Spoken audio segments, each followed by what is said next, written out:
Hello, Brian from McKay Marine. Just a short video on how to adjust monitor resolutions. So as you can see here, we have a dual screen setup. One is a laptop screen, which is a wide aspect ratio or widescreen, and the other screen is a standard aspect or the square screen.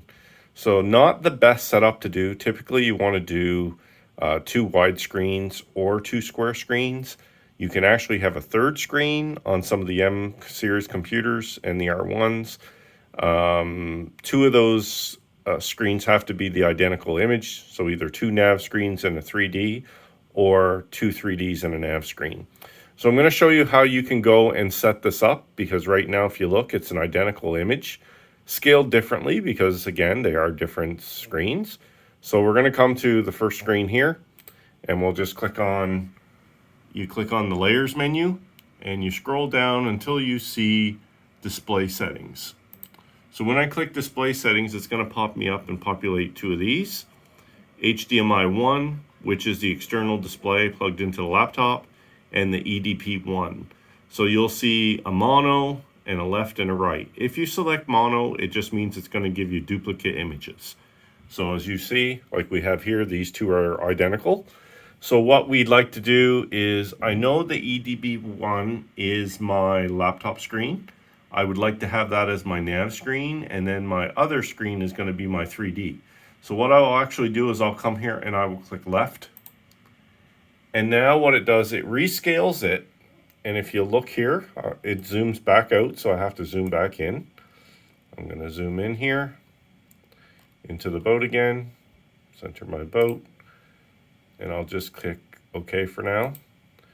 And if I scroll right in on my boat, you'll look, and yes, they look similar, but if you look, all your navigational information is on this one and it's not on this one.